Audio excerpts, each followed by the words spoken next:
Hey, it's the girl Kdiddavis coming back out to you in one time. So, guys, you asked, and I am here to deliver. So, I'm coming to you today because of CityFhePs.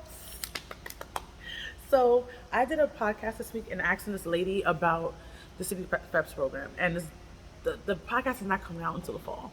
But I cannot wait till the fall to tell you the information. Right now, we're in summertime. People are, I feel like, honestly, getting more FHEPS vouchers than ever before. To me, I don't have the exact numbers. I can be totally wrong, but somebody did ask me to do a video like this, and I was planning to do a video like this. I just wanted to get all the information. I wanted to get all the details to be able to help you and your family out. So they have three different CityFhePs programs. I only know about one the most because that's the one the lady knew had the most knowledge about for the CityFhePs program. So that's the one I have. So I'm sorry about that.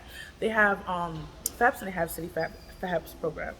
And honestly, they have a program coming out this, I want to say, summer to fall, when they're giving out 50, which is not a lot, 50 vouchers to a special program they have, 50 vouchers for youth.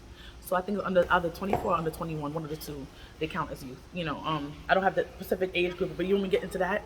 Also, I want to get information for youth also, instead of just only families or just probably maybe a single person. Because I know the most about families, but I still want to get the information about other things too. So I'm planning to have things coming up for you guys that, can broaden your horizon and give you just more information. Okay, guys, I hope what I'm telling you, it can be able to help you and your family. So somebody said, not the lady yesterday, but somebody was saying that you can go to the HRA and to get a FHEPS voucher, but the lady who I worked with yesterday told me you could only get it when you're in the shelter. You have to be, the criteria I think is in the shelter 90 days. I want to say it's 3 months.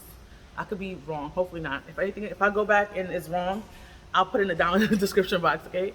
Well, I remember from this interview. 90 days, you can, what else? So if you don't know, people in the shelter, when they go there, they have, all right, before COVID, they had a little bit tweaker rules for this program. Now they're more lenient, not so lenient, but they still kind of lenient compared to certain things that they really, really, really need. Right, I was in the shelter. I couldn't get CityFhePs. Reason why? Because I wasn't on the lease. I didn't owe my landlord any money. So because of those things, I was disqualified from that program. So they have a little bit more different leniency towards different things, but you have to be working, and you have to also be in the shelter for 90 days. They give you based on the size of your family. So if it's one person, you get a certain amount. If it's two people, it goes up from there and there and there, right? So if you don't know, they had an interim 146 that passed, I want to say 2 months ago. And if you don't know what that is, it basically, they have a lot of interims. I didn't know nothing about it. So I started working with this program, and I'm like, I'm learning so many things, right? And then because I'm learning them, why not tell you? Why make you not understand? So they have this interim, and it was saying basically, it's saying that the CityFhePs gave the one person, even two people, a certain amount, say $1,000. It's not the right amount. I think it's $1,200 for like two people or something like that. But for New York City, it doesn't make any sense to have it $12,000 because even probably get a studio for that price because New York is so expensive. So they want it to be almost like a fair market value. So they made it end up going up. So instead of having a small voucher for this program, they made the vouchers go up higher for the CityFhePs program. So now, it didn't kick in effect yet. They passed it, but it's not kicking effect until fall. Right now, they're not sure if they're going to be retroactive.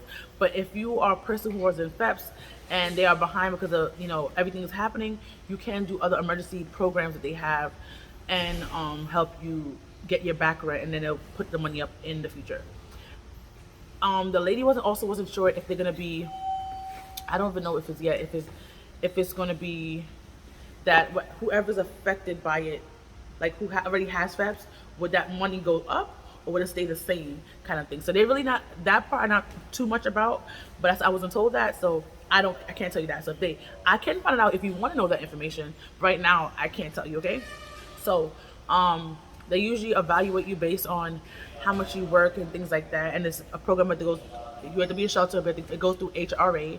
So you have to, and they end up getting a shopping letter, say how much saying that you're approved for this program, and then you bring it to your landlords, and they can sign up to take the program or not. A lot of landlords are saying they don't want to take this program, but you can find people out there who can take the program. Now, because the money is going up, more landlords might be inclined, and more apartments might be inclined to take you in. But I can't say yes, yay or nay, because it didn't happen yet. You know what I'm saying? But it's going to happen. So So as I said before, CityFhePs is a program, and that helps people. Basically, it's a voucher. Basically, if you would put it plain and simple, it's a voucher. It's not like Section 8 or NYCHA, where it's 30% of your income, but it's a voucher that you pay us. They give you a certain amount of your rent, and they pay that part, and you pay another part, kind of thing. But it's not like how when NYCHA, if you know anything about NYCHA Section 8, they do it based on your income. So if your income changes, go up or go down, they pay whatever you say. If you made $100 before, but now you only make $50, they take the 30% of that $50, not the $100 anymore, because you don't make that much. FHEPS is a little bit different. Just saying, like they're trying to get it to be that, but right now it's not particularly that. Okay, so just be aware of that. You can. Before I was hearing, oh, you can only do for 5 years, but you can reapply for this program. Sometimes the thing about it, if you make too much, you got kicked out of the program pretty fast. To be honest, it's like you have to. If you're taking a job, I say if you're in the FHEPS program, make sure it's a job that if HRA say, because it goes through HRA, and HRA, you make a quarter over, you are disqualified. So if you get a job, don't take a small job. Take a job what you can make a more than what your rent would be, so you can be able to pay rent also. KK, girl, she doing yo. October needs to come just a little bit faster when school starts. Like I can't. But that's how it's going right now. So just be aware of that. Honestly, a lot of people who take the CityFhePs programs are in the Bronx.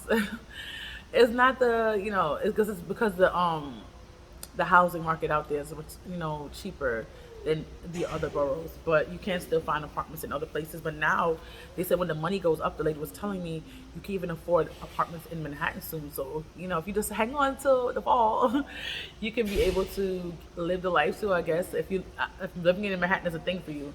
I never really liked living in Manhattan. I think it's not living, but I just in general, I just never liked it. I always liked living in Brooklyn. That's where I live now. So yeah, I hate living in Queens. I grew up in Queens. I grew up in Queens. I could say I hate the Queens. I hate it. People like it because it's nice for. I guess it's nice for families. We get the same houses in Brooklyn. I'm just saying. But I'm trying to think exactly what somebody would want to know about CityFhePs. If you need help to like do applications and stuff like that, if you are in a shelter and the people there who are supposed to be doing their job, but a lot of times you're in the shelters and they don't do their job, you can go to Canva or any home base, which is basically Canva, Cactus Charities, places like that can help you fill out the Riseboro, can help you fill out the application for CityFhePs. If you don't know anyone in your area, call 311 and they'll be able to help you find the closest home base. It's called home base, or you can Google it. Closest home base to your where you were living right now, over to your shelter or whatever. Guys, 311 is your friend when you're living in the shelter. It's sad to say, but it's the God honest truth. 311 is your friend because when they are lacking to do their job, when the city gets call on them, they pick up lickety split to come to your rescue. Trust and believe. I've done it plenty of times. I had a leaky faucet in my shelter room when I was living there, and I called 311. I told the front desk many times it's leaking. Oh, it's not leaking, man. Something did you put on the water? No, but it's not leaking. So how do you know if you didn't put on the water? And it was going for a while. So what I did, I called 311, and they butts got real quick, got fixed. So 311 is your friend, okay? So just be aware of that. If certain conditions in your shelter is not, take pictures, do videos, and call 311. I don't play with these people. I don't play with them because they don't care about. I definitely don't care about you. I want what's better for my kids and my life. So yes, people say, I feel like. Well, I think it's a fact. You can get CityFhePs. A lot of people, honestly, I'm not gonna lie to you. CityFhePs is not the best, but it's better than having no apartment. That's what I personally think. Don't let landlords take advantage of you. It's much easier to get CityFhePs than it is to. Section 8 is closed in New York right now again. It was open for a short amount of time, but it's easier to get that. Well, in New York City, I'm not talking about like the whole America, because in different states, Section 8 is always open. It's always easy to get it, so it's different. But it's easier to get in FHEPS than in like a NYCHA. You know what I'm saying? So I don't know. Also do Housing Connect, and Housing Connect, they take the vouchers there too, so you can always kind of combine those two together. If you don't know what Housing Connect is, but they have Housing Connect 2.0, and it gives you basically affordable housing and a lottery. you have to fill out certain for different housing. Like, you just don't fill out one. You think you're gonna get that apartment. You fill out several of them, and then hopefully which one call you in to see if you can, go into that apartment. So just be aware. I don't know what else to say about CityFheps right now. Or you have any questions? Comment down below, and if I know the answer, I'll definitely answer it. So also, sorry. Also, hopefully these things are helpful. Hopefully what I'm telling you is just not going out one ear and coming out the X. If you just